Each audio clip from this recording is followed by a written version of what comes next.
And welcome everybody to the second part of our bowel care series, thanks to Enemeez.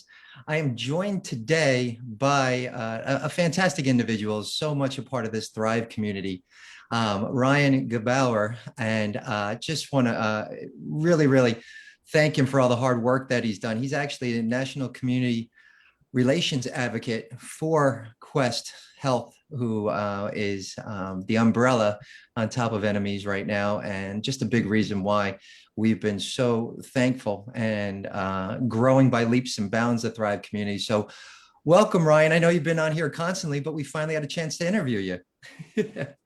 Thank you, Scott. And I'm looking forward to your interview, and it's always good to see you.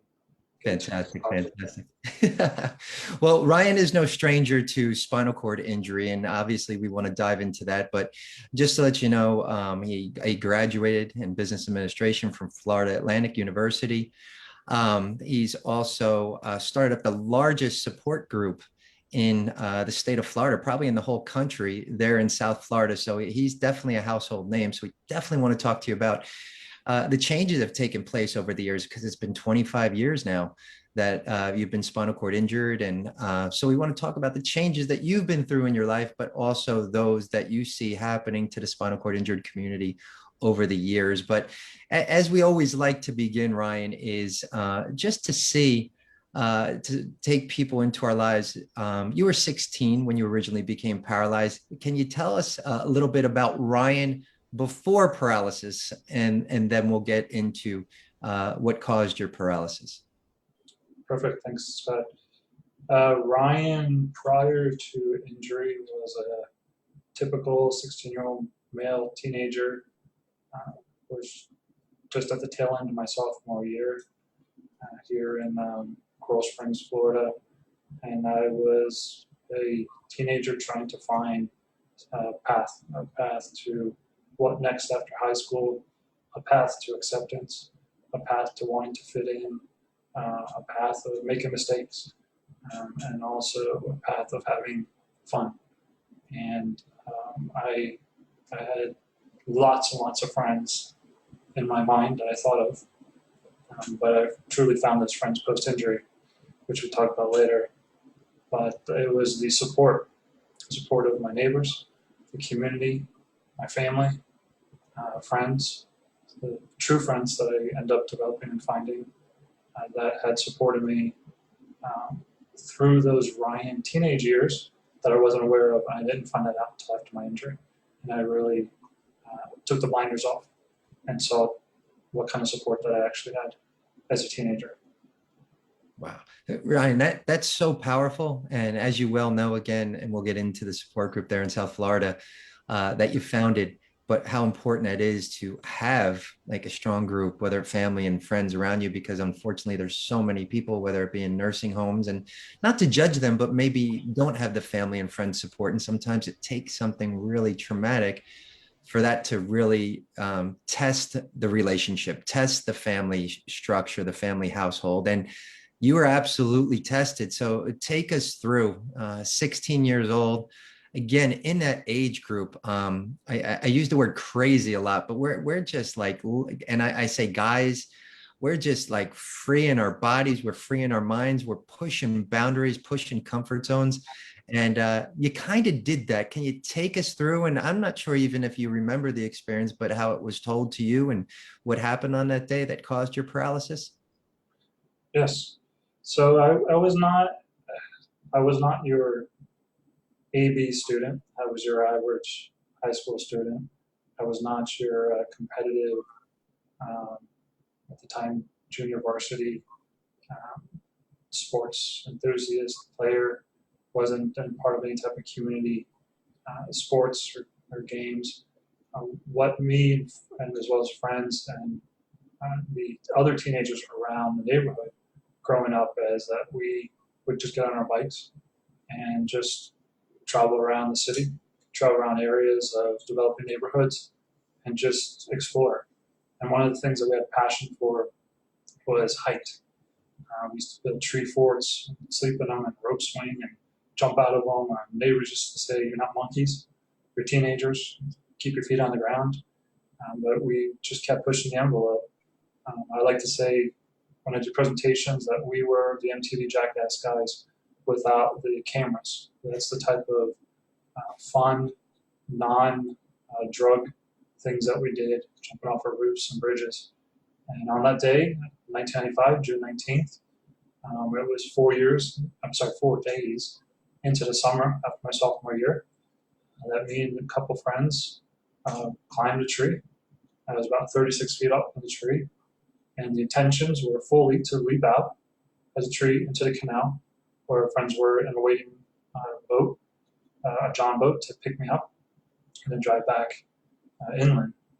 And ultimately, what happened was when I leaped forward, too much pressure just to get that clearance over the land into the water.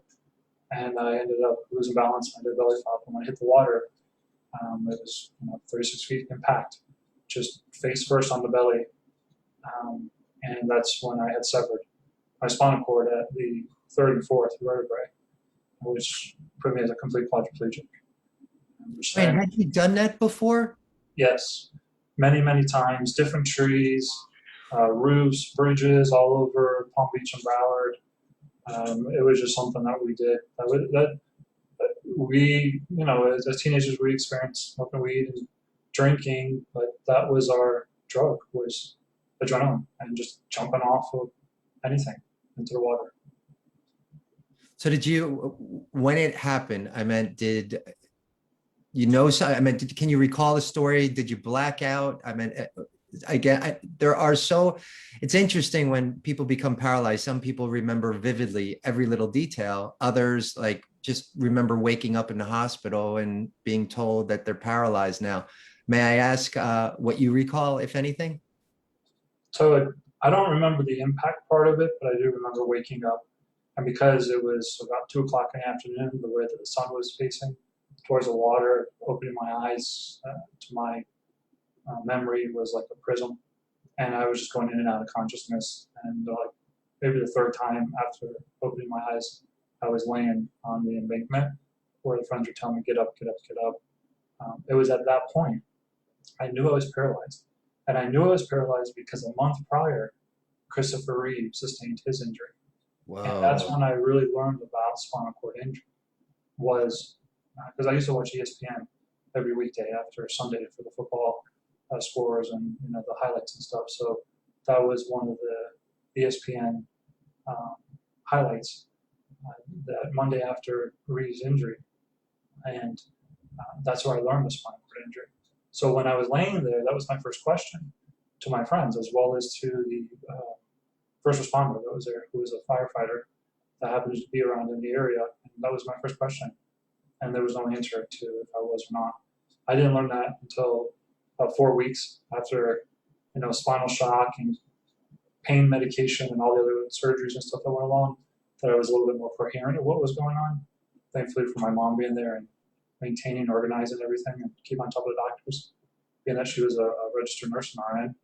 And so she had some basic idea of what was to be expected, but it was put into layman's terms at that age of what was to be expected. Well, it allowed the Jackson Memorial. Jackson Memorial down in Miami, Florida. Yeah. Know it quite well. It's right by the Miami Project to Cure Paralysis. I never want to say there's a great place to be, but with regards to the quality of care there, right? And and again, everyone's different. Again, when you were told what was going on and had that feeling also what was going on, did it hit you right away? Meaning, wow, you know what, this is really, really severe. My life of movement as I know it has been upended.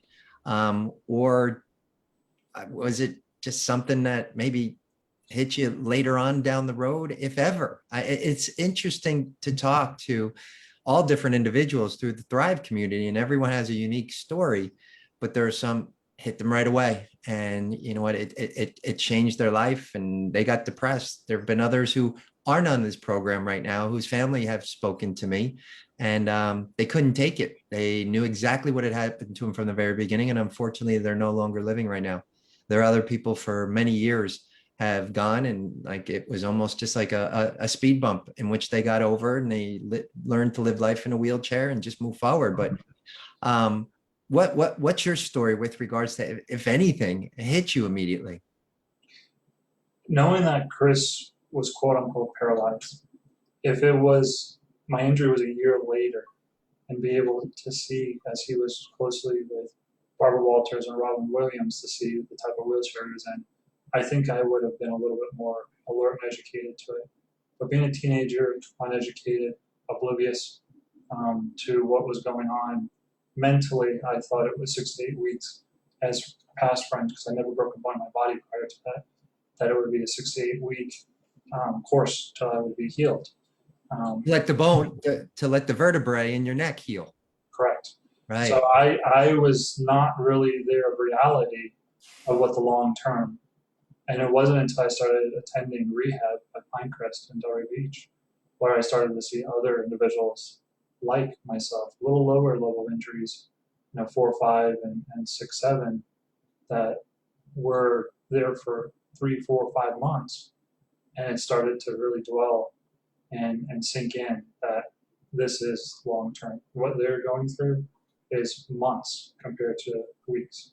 And that's when things started setting in as I started to get more involved with the OTPT and recreational therapy factors.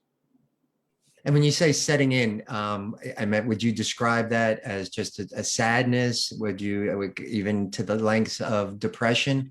Again, I'm sure there was the gamut of emotions, given that you had family and friend support who maybe weren't going to let you sink so low. But what do you remember that experience being like? Depression. Depression and medications didn't help any of that. I was addicted to Demerol.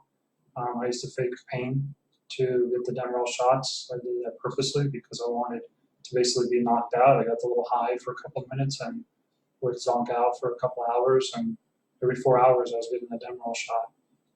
And that was my coping mechanism.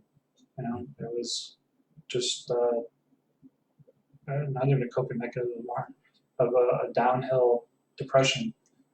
What really helped me during that time is my therapist really pushed to have more family and friends to Mm. visit. My girlfriend at the time to visit not just on weekends but on weeknights after school, and that helped significantly because there was a lot of boredom. Boredom kicked in. Being my level of injury, the technology I have now is not the technology 26 years ago when I was injured. I wasn't even offered technology. I was training to use voice recognition, drag and dictate, which was a lot worse than what we use today, just doing voice to text or using like Alexa or some sort. But it there was a lot of boredom and depression, and because of my therapist, because of my friends, family, girlfriend, at the time they were constantly, it was like around the clock. Even relatives that would come visit me would spend the night in the bed, stayed in the bed next to me in the room to be there with me, and that helped a lot.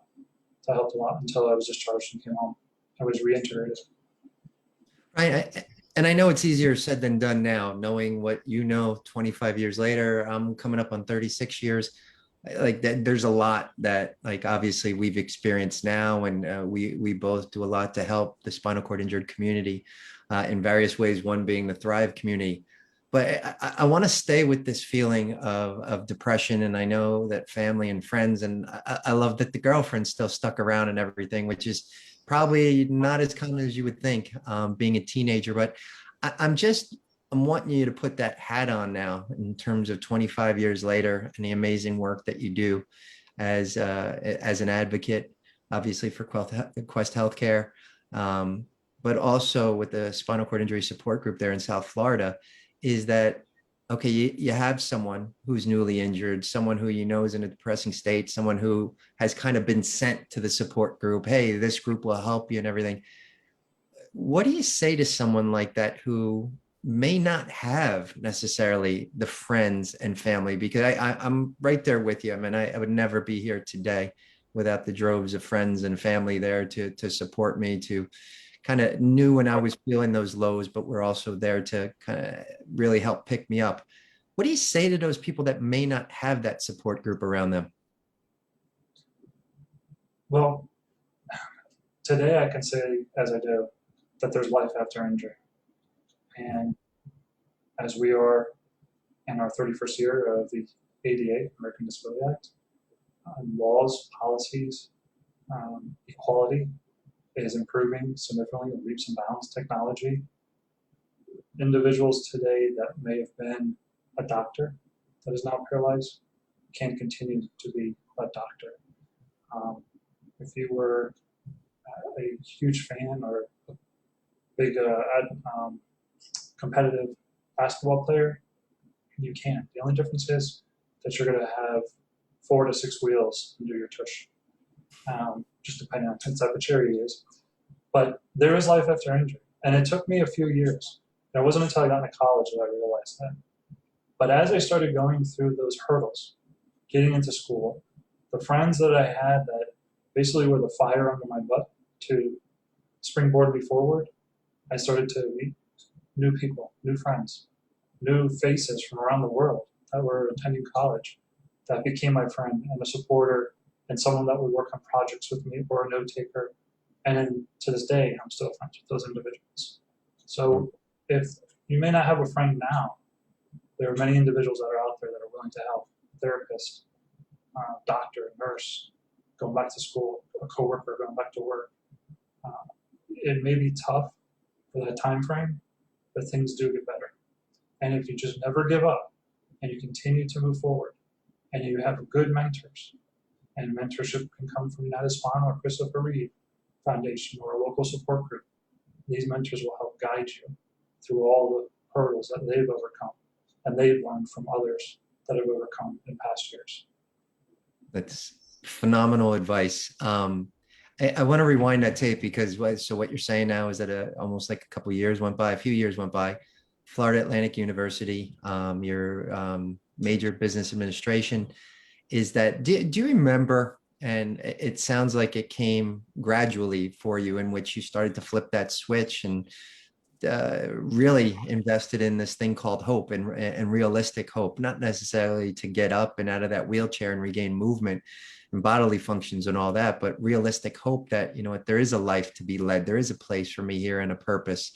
Do you remember a specific moment, though, in which that attitude started to shift, in which that sadness and the depression started to, I don't know, it started to change to more of a enthusiastic energy and almost like, what can I still do? What's waiting for me out there? When I was in therapy, prior to my injury, I had no aspirations or even idea that I was going to go to college. When I was in therapy, I wasn't even going to return to high school to get my high school diploma. My father, I remember coming into the room and saying, "You're going back to school. You're going to graduate, and you're going to find something to do in college." And he was serious. Migrating from Austria, he was very serious, and he was a very serious role model for my sister and I growing up. So I knew he was serious. And when I returned home, reintegrated to the community, had the support of the community and high school, graduated, vocational rehabilitation called me right after I graduated and said, "We have an opportunity for you to pursue college." Because most college students, and for those that were injured way after college, the mind is, I need to do well to help my family so I can get financial aid or scholarships. VR was that opportunity for me to be able to pay for my tuition and books. And when I was able to roll into Broward Community College, I had no idea what I wanted to do. My orientation was, what did you want to do? And I said, psychology, I guess. But I really had no idea. And one thing led to another, and getting involved with so many things. And as I said to you earlier, when opportunity arises for me, anything, even if I don't have experience, even if I've never done it in my life before, or even thought of it, if I feel that I can do it, use the technology, overcome, and succeed, I will take the challenge. And that was a challenge that my father was like the fire, saying, "You're going to go to school, but you'll figure it out." And that's ultimately what happened, is I figured it out. Did I go exactly the direction and get the degree that I exactly am working with today? Somewhat, because I ended up going to grad school, getting a master's in business administration. But I will get involved with anything I can, and especially when I can get paid to do so. But the core of the education made me very analytical, made me strategize, become well more educated, organized, and to be able to communicate a lot more effectively. And that gave me the overall tools and the networking. So my father is gratefully the answer to your question. I love it. I love it. So not only are you the national community relations advocate for Quest Healthcare, you got something else going on these days too that I think a lot of people would be interested in possibly exploring. The real estate? Are we doing something with real estate these days? Yes, so that's what I was alluding to. I didn't get my degree in real estate, but business goes hand in hand. The support group, the support group that was developed and formed. And I don't like taking credit for being the founder. It's okay, but there's a team, and I'm not the guy in the team. So there's a team effort for the group organization. But because I was part of that group, I started to see individuals and the need for accessibility, and I started to get more involved. It just happened while I was transitioning from undergrad to grad school. I took a real estate course at community college, and I got the opportunity upon passing the course because I was just going to use a course credit for the business major for the MBA. And the professor said, if you pass the class, take the pass in the course exam, then you can go for your license. And I said, okay, 2 for 1, might as well do it. And I did so, but I was not active with it afterwards.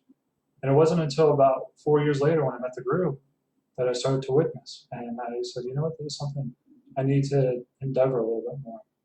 And I started doing slowly. And then we had the financial crash and the real estate market tanked and things were getting a lot worse, but it was an opportunity for me to learn short sales, learn foreclosures, learn the whole process. And it was at that point when I started to learn more on a part-time basis. Now that's what my niche is. Here in Florida, you have to be a sales associate under a broker for 2 years, which I did that and went to get my broker's license and then my real estate instructor's license. And now I try to teach others. And hopefully there will be more that will continue across the country, Alaska, Hawaii, Puerto Rico, Guam. These are all areas where real estate is in demand. And these are areas not just because you have a spinal cord injury, but the niche I also work with is seniors, 50 or older. They too need accessibility, knees, hips replacement. Eventually, some may go downhill and need a walker or a wheelchair. So I started focusing on that, but also keep in mind other avenues that I could work with at the same time. It's a very flexible industry, and that's what I'm doing as well.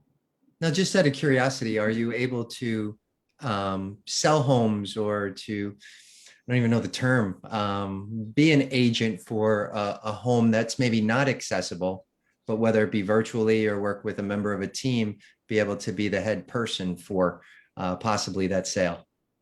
So the Florida statute license, I am able to sell, buy, lease, rent, residential, commercial, industrial properties. And to answer your question, I have sold a majority of property that is not accessible. I went into the industry feeling I was going to only work with individuals with disabilities and seniors. But majority, I'd say about 65%, would be able-bodied individuals that ask me to sell their home or find a home for them as first-time homeowners. Every property I've ever listed, I have been in the property. If it means that I need to get ramps, multiple ramps, if I have to enter the garage, if I have to enter the back screen patio door, I've sold 2-story townhouses, and technology comes into place there. So yes, I've been in every one of the properties. I carry a suitcase ramp and a threshold ramp with me 24 hours a day in my van. So just in case someone calls me or I need to go somewhere, to always have it. And I've only done virtual back in the beginning of last year, and that was because of COVID. Excuse me, that was because of COVID. I actually had a closing in April. Everyone, the entire globe was uncertain what was going on. The mortgage industry came to a hold a little bit, so it prolonged our closing. And Zoom, as we're on now, became a norm. And I had to learn that pretty quick, especially with the support group, and became pretty efficient within 24 hours. That we did a closing while I was at my home office. The attorney was sitting across the table from me. I was on the cell phone at one end of the table. Buyer and seller, who were both disabled amputees, were on each side of the phone, and I had all the PDF documents right on my screen, and we were able to close using virtual.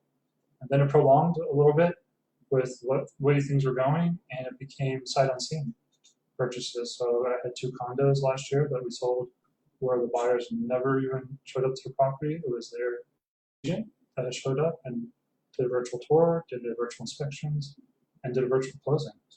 So it's become common here in Florida, virtual. Prior to then, everything was on site. Ryan, I got to tell you how impressed I am because the only other person I know, and I know you know who she is Sabrina Cohen, who's actually a female who is a quadriplegic, who's a real estate broker as well, down there in South Florida. I call that the handicap capital of the world. So I'm hoping that there's enough for both of you down there. But honestly, I do not hear many people getting into this industry. So the two of you are absolutely pioneers and doing some wonderful work. I want to really focus in on now with our last few remaining minutes that we have. I want to focus back on the support group that you started up there in South Florida, the largest, and again, the founding father of this support group. How long have you been running it now? 2009. 2009. Okay. So we have about 12 years doing it, which is pretty powerful. And there've been a lot of changes. You talk about technology changing, and there's been a lot of medical advances. Where would you say we are today with regards to support groups? Because again, and I know a lot of members of our Thrive community are members of support group, but you know what, there's a lot. And again, having been part of it, and you guys had a chance to ride the wave, which I loved down there in South Florida. You had a chance to see my documentary, but there's so much. That's why I call it the handicap capital of the world. There's so much life to be led wherever you live, but in South Florida, because of the weather, because of the accessibility, it's a great place to be.